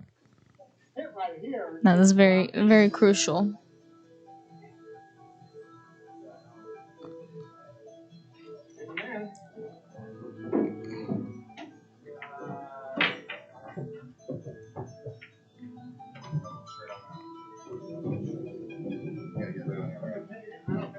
So the easy part of this puzzle's been figured out. Now it's about getting from the 12 to the 15. Very good shot. Playing with that 8 ball. That's okay. He does have that angle to make that 15 ball. It's a really tough cut shot. However, it can also send that cue ball down table, so you gotta watch how you hit that. However, the 2 ball is sitting in a good position that when you do cut that 15 ball, the cue should bump that 2 ball and keep the cue ball from going all the way down. But you have to hit it right. Because it is easy to lose control of the cue ball when you cut thin. Very good attempt. See, it just bumped that 2 ball just perfectly. All I needed is for that ball to drop and he would have had it. So he's got a pretty decent lead for the 15. Now it's in Joe's hands to figure out how he wants to try and prevent from going down 2 racks here. Also, so for anybody that does tune into Jordan's streams when I'm not here, I just helped him out a little bit and showed him how to use the Mevo and got him a good mic set so he can have commentary through the Mevo and mics. So his stream quality is going to improve some for his streams in the future. So Joe took care of that 3 and came all the way down table to set himself up on the 4. Oof, hit that a little hard. Oh boy.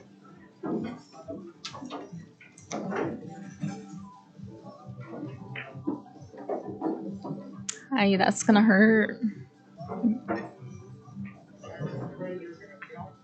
Oh.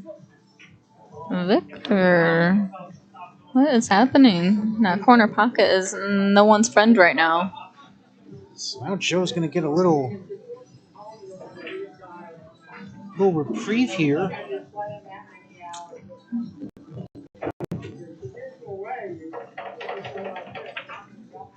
That is the bumper pool table in the background. If y'all heard some balls drop, we do have bumper pool here. If anybody wants to play bumper pool. I know I was here back on Saturday. They were doing dollar a rack behind us. But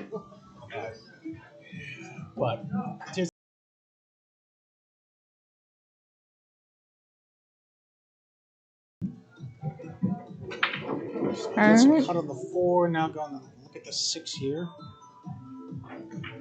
There is a little puppers running around here too if you want to get some puppy time. Let's see. Alright. Joe's gonna even this up here. Just has to make that ball. Don't do anything fancy, just make the ball.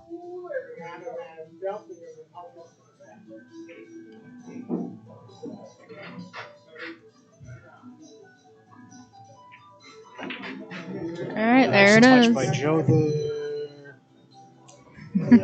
Hi, Jim. I take it you are coming in from upstate Alshire. I appreciate it. He is a very top shelf guy. One of my favorite people, and also he was part of my reason for getting into streaming. Cause I like pool. I used to stream gaming and just watching Upstate Al, hanging out with him, talking to him. He's definitely a favorite. I always recommend Upstate Al to anybody if they're looking for a good match, good stream.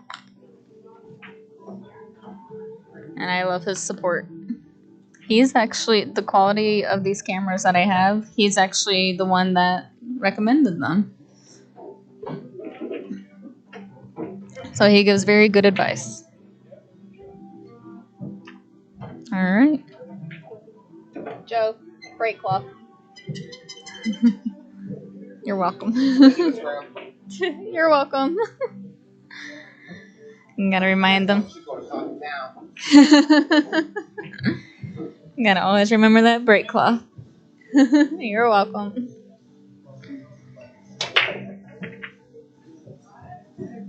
Alright, nice open break. Unfortunately, it was a dry break. So it's open table. Let's see what Victor decides to go with here.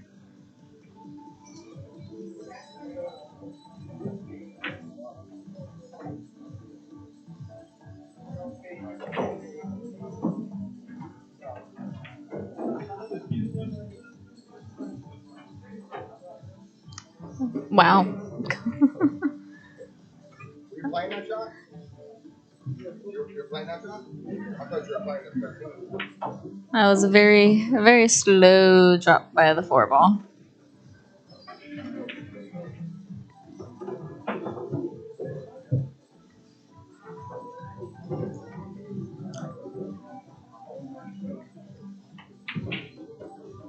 It looks like Victor is starting to lock in here. He had a lot of chances to secure the last rack. Now he needs to lock in and try and get another one. He just left Joe in a very tough position. None of these shots are very makeable, but he could potentially combo either the 13 or the 9.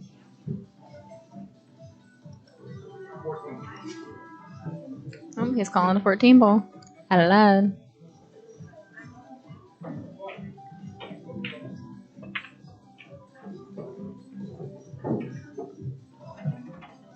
A good job on that 12-14 combo for Joe there. Now, let's see if he's going to just. Looks like the 15 is going to be.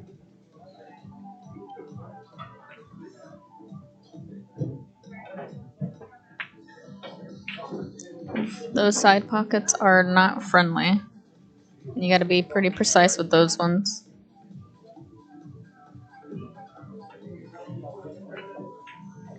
If anybody is going to be playing this weekend and wants to come practice on the 9-foot Brunswicks for the draw stop, now's the time to do it. There are some open tables.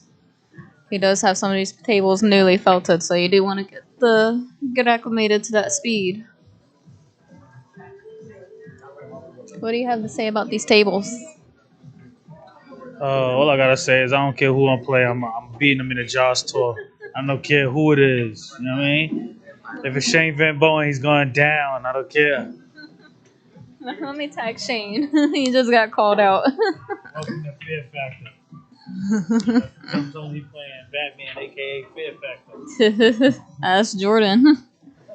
He's saying he's gonna see his name on the next Joss post.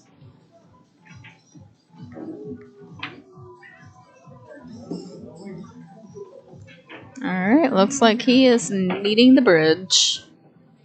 Not everyone, or the extension. Yeah, let's say grab an extension instead here. Not everyone is immune to not having to stretch.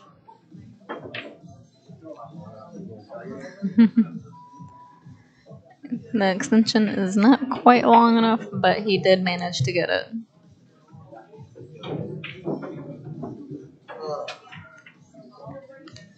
It's always good to try and make sure you are comfortable with using a bridge or an extension because it is a very important part of playing on a 9-foot table in particular. Yeah, you will need them every now and then on a small table, but a 9-foot table, very important.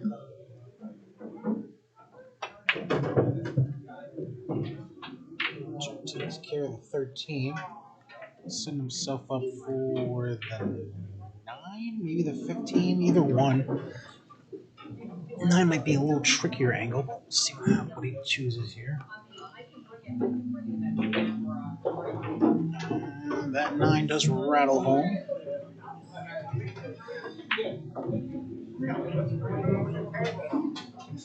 I got 10, 12, and 15 left for Joe here.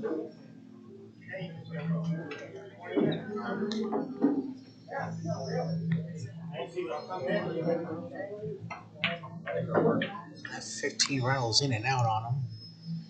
So now I got the 1, 2, and 6 left here for Victor. I was somewhat decisive. Don't do that. I was. I wasn't sure if I should. That's usually my problem too. I get indecisive. I wasn't sure if I should see if I can hit the rail and then pop out. That's Joe in the background if you guys heard him. Victor went for the 2. Unable to capitalize there. But he might have.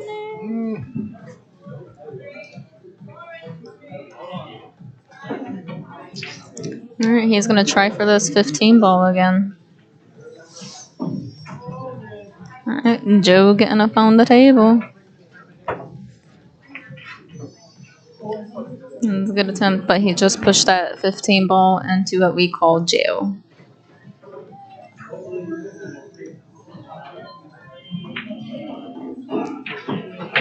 So now Victor's going to take a look here and see.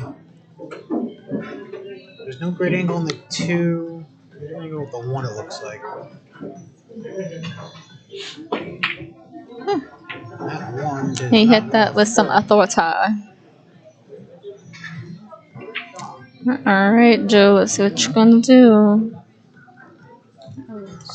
Now, what does Joe want to do here? It looks like he's gonna. Looks like he's trying to decide if he wants to push the 12 or maybe try to combo the 10 and the 15. So he's going option B here. I went for a Option C, defense. just play it safety, basically. Okay. Mark Delude, I still got a challenge for you. Ain't looking for you, Mark. That was Don King Jr. who just said that.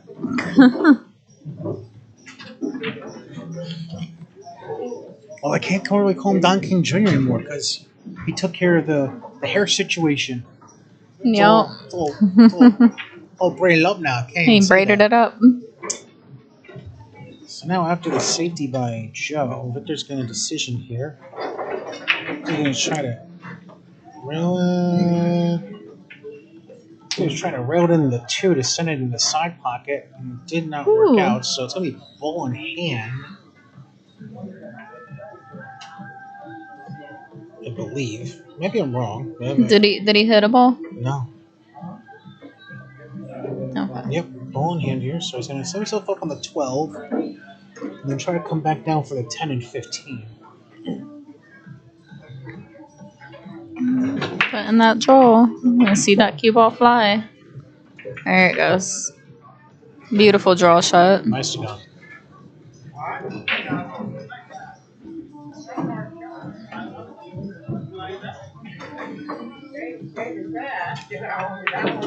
The 15 falls, and now, oh, very nice. Hit it with very nice pace. Come back around to approach the 10 in a way that 8's not blocking. And now, yeah, very good. So now this is to go up 5-4.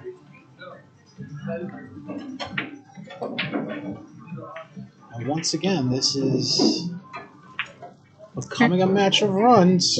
Very good shot by Joe.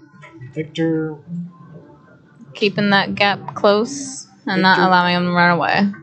Victor opened the match with a rack, and then Joe routed off 3. Victor routed off 3 of his own, make it 4-3, and now Joe's routed off back-to-back racks himself to make it 5-4 and put himself 2 away from winning this match.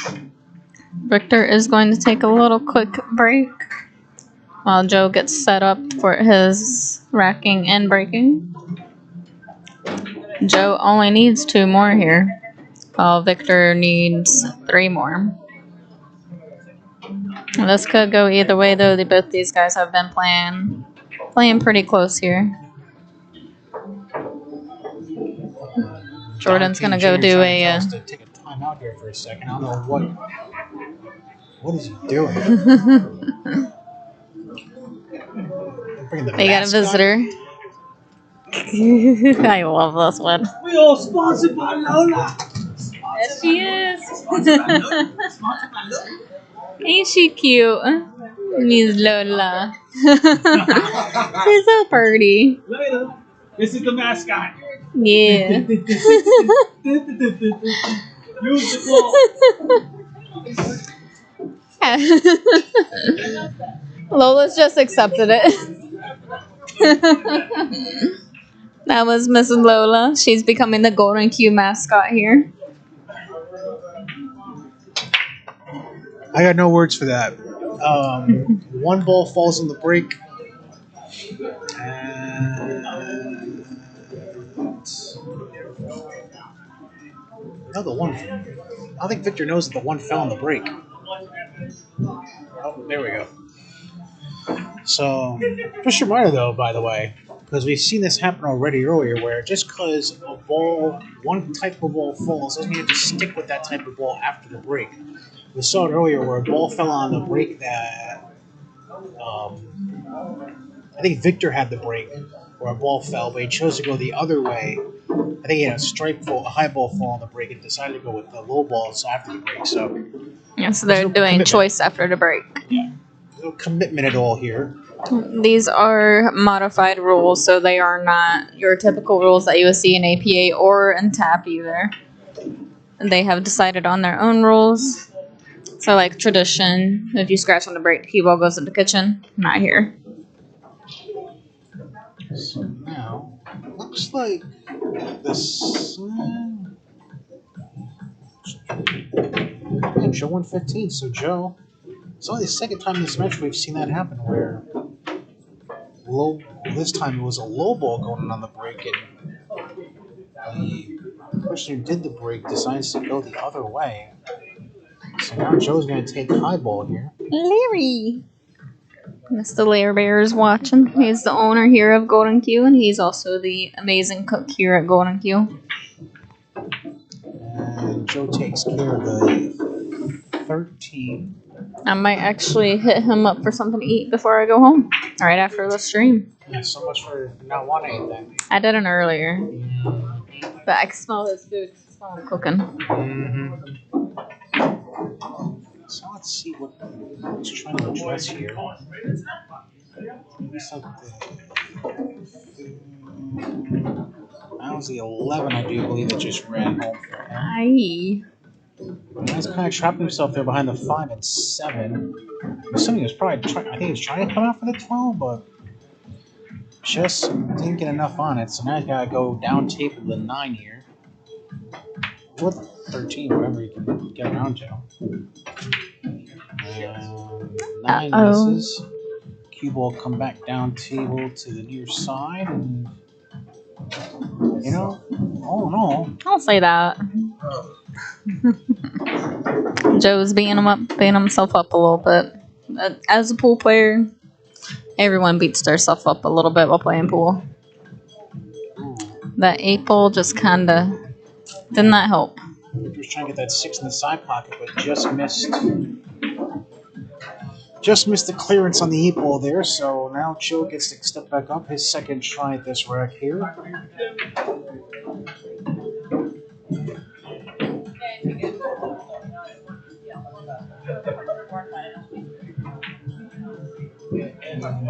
Nice leave, going up right up to that 6 ball, making a tough shot. Those are usually good defenses to go for when you don't really have a lot of options. Just tie them up against the ball, leave them on a row, leave them along. Because shooting over a ball is not easy by any means. Not a bad approach at all there by Victor. Hey Robert, I'm real. I don't know if you're watching, but we got Omar here. If you want a rematch against Mr. Omar.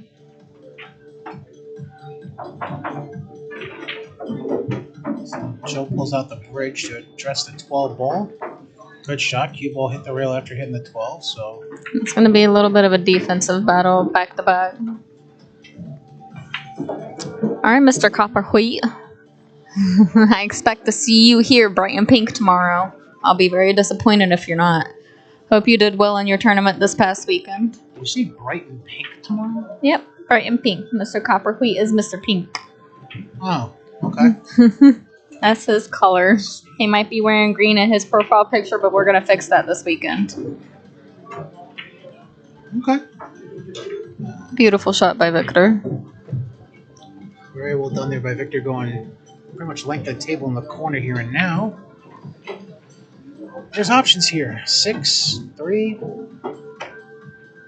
maybe even the 2. He wants to try that angle, but I'd say his best option would probably be the 6 or the 3, which is exactly the other ball on the other side. Now roll home, very well.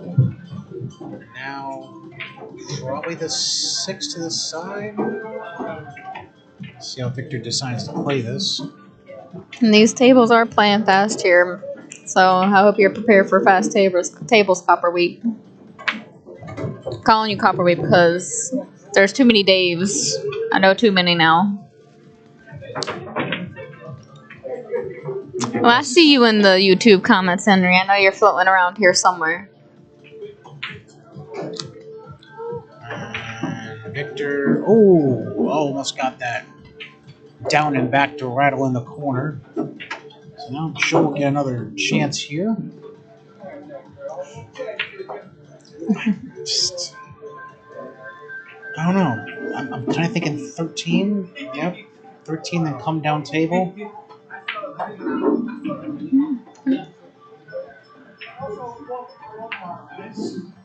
So he was going for a bank.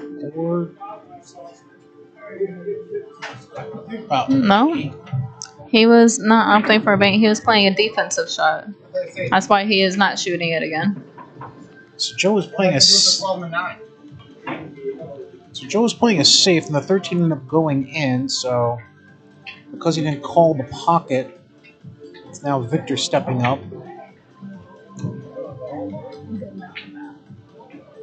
I did.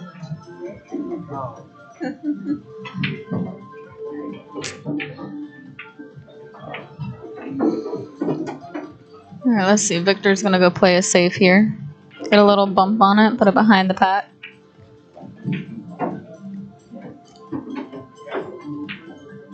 I'm assuming he's going to address his 9-12 problem here. He's gonna play another safe as well.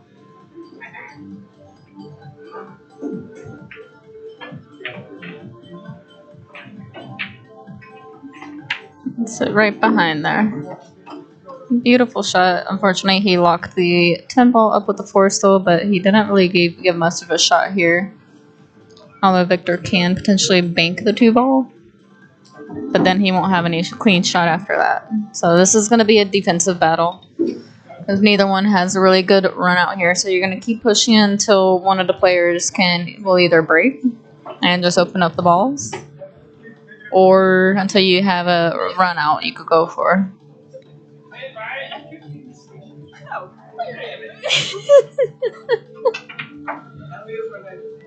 Do we want to know what just happened up there? I was trying to grab my earring. He got distracted. You're gonna have to put your earrings away.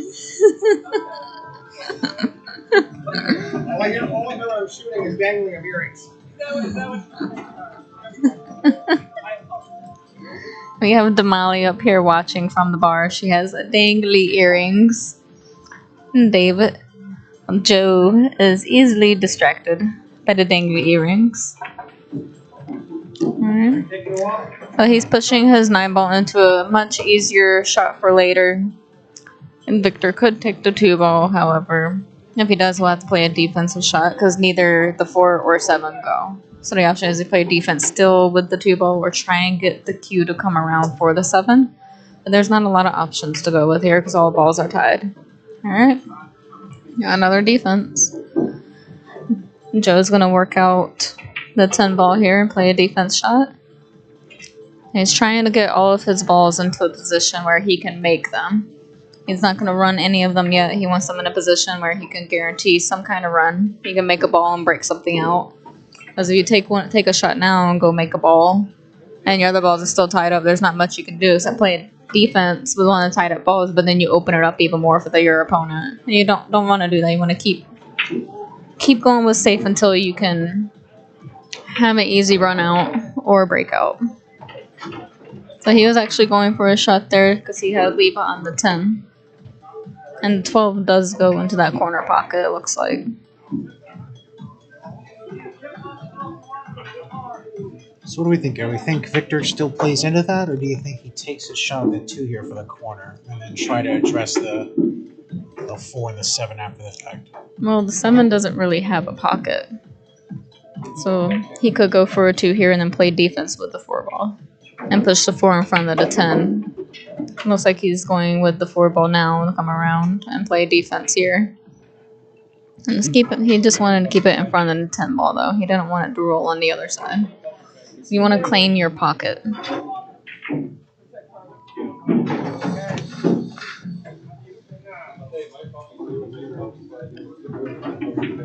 So Joe's looking at possibly playing a defense here as well. I'm going to weigh your options to see where the spot you can put that cue ball at to give yourself the better advantage. This is where the chess game comes in. And you have to look at all the balls, the whole table, and figure out your strategy.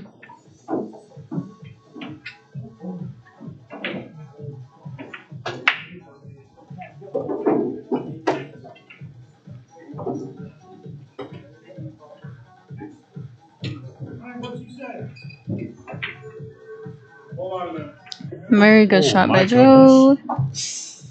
Ooh, he lucked out that 7 ball kept rolling. That 7 almost sat in front of that 10.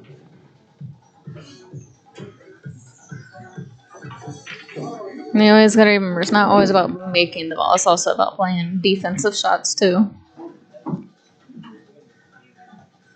8 ball is my favorite format personally. I'm not the biggest fan of 9 ball. Hey, you don't want to sit on it. Yeah, half the goal.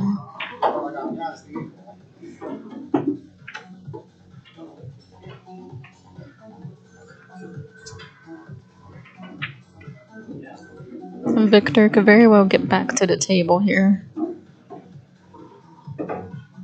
The 9 is makeable, but it's very tough because you got the balls sitting on one another.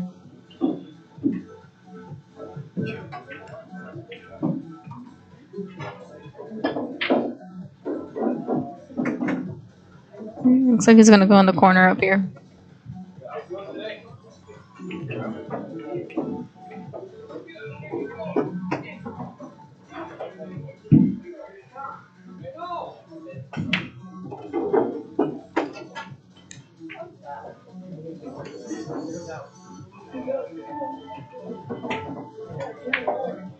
That was a good attempt. Victor could very well take this table too, because all these balls are down the table next to that 8 ball. I was a little concerned about that just because I wasn't sure about the potential for a scratch there in the side pocket, but things all worked out in the end on that portion of the shot. So now Victor is going to address the 4 ball, looks like.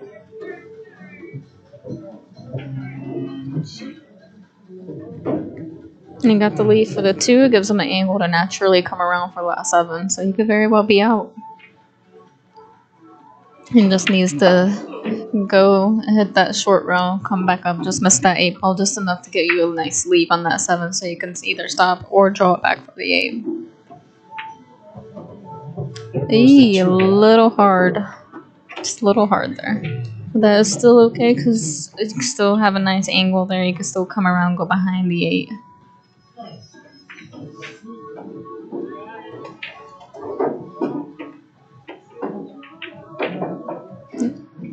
He had the right idea. That was exactly what he would do there.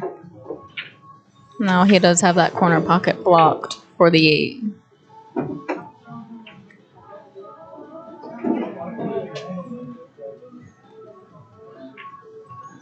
Let's see what Joe does here with the 9 and then come back to the 8. And go up table and come back down.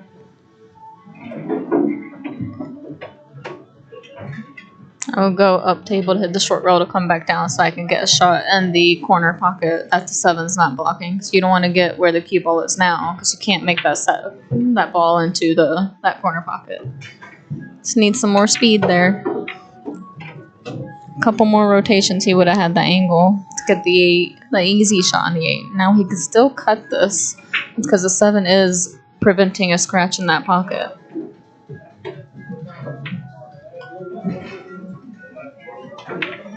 For the hill. Very beautiful attempt. Those cut shots are pretty tough. And now, Victor has to address going the full length of the table with the cue ball. It's on the rail, but it's still not in a bad It's not position. quite locked in, but Now all you have to do is tap this ball and the cue just naturally rolls. You don't have to worry about where you're on the table with this shot. that was And not never mind. tap. Did you get a leave out of it though? Let's see. He got a beautiful leave out of that.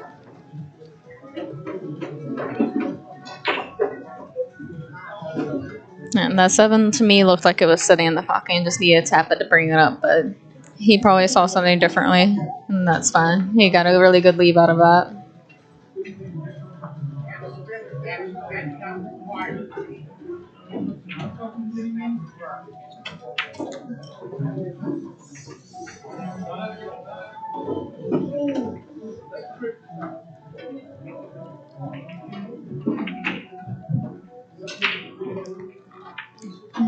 He didn't quite get a legal hit off of that. He had to hit a rail after.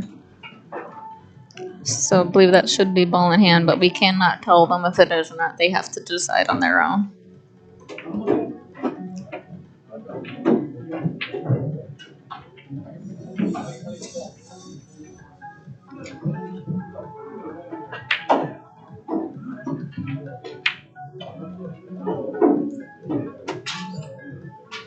So it doesn't look like he's going to take this ball in hand here. He's going to shoot the 7 up table.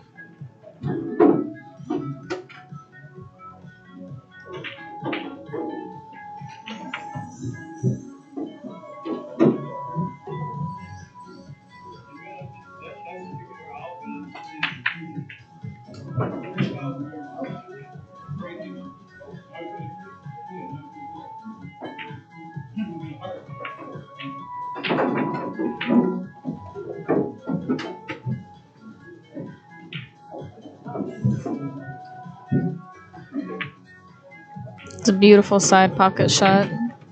He did leave himself a little tough shot on the 8, so he could be lining up to get a bank here. I agree it was. Didn't hit a row after, but can't give any outside interference. He probably... That is correct, Jordan. You're very right.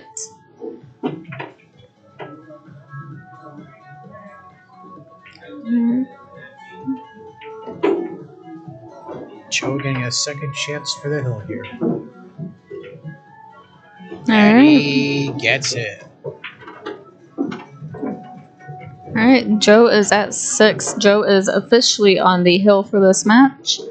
But I do believe, with seeing how Victor has been shooting, I believe he can definitely make a comeback here. Because Victor has been shooting good. I think Jordan is just explaining to him the ball in hand situation because I don't think he realized he didn't have ball in hand there, or realized that he had ball in hand but didn't know. Jordan was just trying to explain that to Victor.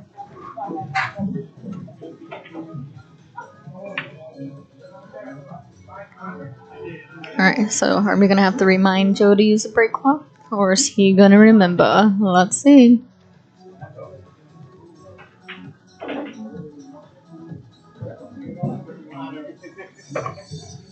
Thank you everybody that's been sharing the stream, liking, doing whatever you're doing. Hey, I know everybody want to challenge Jordan. you know, you don't want to put up the money that's required at Golden Q or Queensberry. It's a, what is it, the donation challenge match? I'm on November 6th, the charity match in Queensberry. My day is November 16th, so if you want to challenge me, put your name on the list. You know what I mean? I'm taking all challengers, even after 12 o'clock in the morning. I took the day off. Um, Who are you donating to? I know. I don't know that yet. I gotta ask Larry. Larry knows that the answer to that question. I'm just happy to be here. You know, I'm just a wild horse in the game. We're all wild horses in the game. We're all just trying to get by in life. If anybody has a charity they want to do a donation for, or just want to raise funds to donate to families that need money for food or whatever it may be, let us know. We'll do like a charity match on stream. I'm all for that. I love being able to support the families that are in need. Another challenge match I want to get going is Suli versus Omar here on table 15. So stay tuned to that. Oh, that'll be a real good one, Suli and Omar. Charity. Or charity. They don't want to play for money. They don't want to gamble for the money. They just want to do a charity match. Gambling is not promoted. I do want to remember that. But yeah, figure out what your charity is going to be. And let's start raising some money for the holidays so nobody is... No, you're right. Gambling is not promoted. That's the way they see it, though. You know, it's a religion thing. That's Jordan for you. He's always piping in. Alright. Well, this is a very open table. Joe's addressing the low balls here. 2, 3, and 6 left on the table. This can be a run out. Yeah, this could very well be a run out. The 8 ball is sitting right there in that side pocket. And every ball has a hole, so his only tough shot is really going to be the 6 ball. And now he just made the 2 ball his toughest shot on the table. That is a commentator's curse for you guys. That is my fault, so please feel free to blame it on me. Commentator's curse is kind of a real thing in pool. You said it, not me.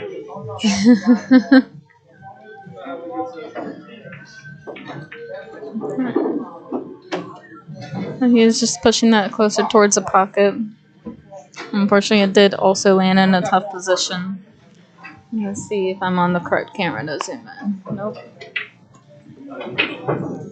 So his ball is in a tough position, but he can make that 2 ball still. That's the 3. He can make that 2 ball still. It is there. It's just a little tough. Didn't quite land where he wanted it to. That was a quick sneak peek with the zoom in there. Anyone curious to see how close those balls are? Victor got a nice little bump on that. He freed up his 9 ball. So Victor could run those too. He does have that capability. I've been watching him shoot this match and he's been shooting very well. He's got decent control of that cue ball.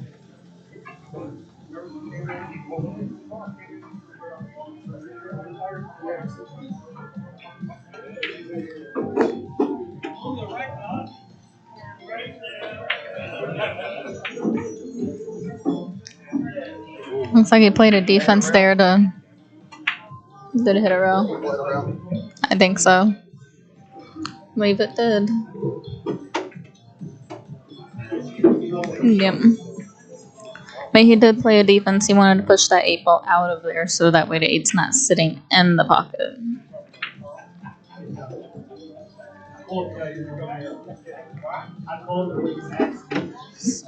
Whenever I can get the angle, I will turn the camera to see where that is. The 8 ball is sitting.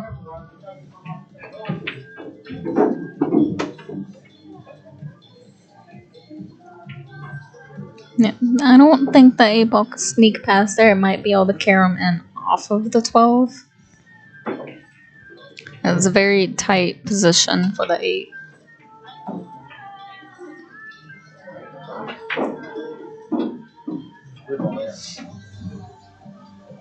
He is calling the 3 a bank shot.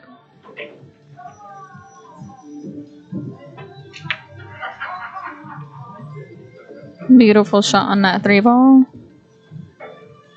Cue ball kept rolling a little farther, but that's okay. You can still make that 2. I am interested to see this 8-ball here. See how that's gonna go.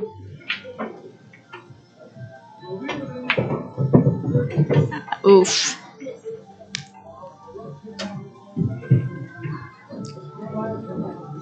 Didn't quite work out. He kind of stunned that into the 9, and the 9 killed the spin on that cue ball.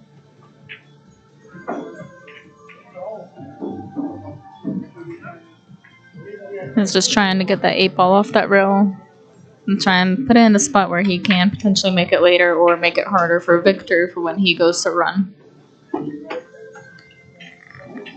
So now if you're Victor, one would assume you want to maintain the position of that pocket and leave the 12 alone. Give him one less option for Joe here. So you probably want to just approach everything aside from that, whether it be the 14, the 9, whatever he wants to go with. But keep the 12 there as long as possible. He is calling a bank shot.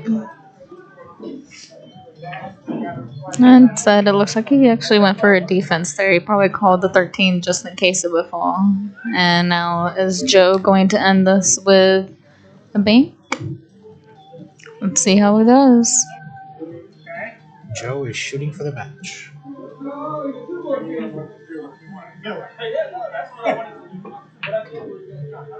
Beautiful shot by Goes Joe. in, and the cue stays on the felt. Alright. And that'll do it. Alright, so Joe has ended the match. Would you like to say something? Shout out to you. Thank you for streaming. That's Joe for you. And he has 1-7-4. Victor did have a good run throughout the match. He definitely had the ability to make a comeback here. But it happens to the best of us. Not all of us can always secure the win. Hopefully we will continue to see Victor around these parts and even play in the matches or even play this weekend in the Jaw Stop. Anyways, thank you. This was Brian Katie on the commentary with me. And I appreciate everybody for tuning into the stream. And I will see you guys this weekend. Anyways, have a good night.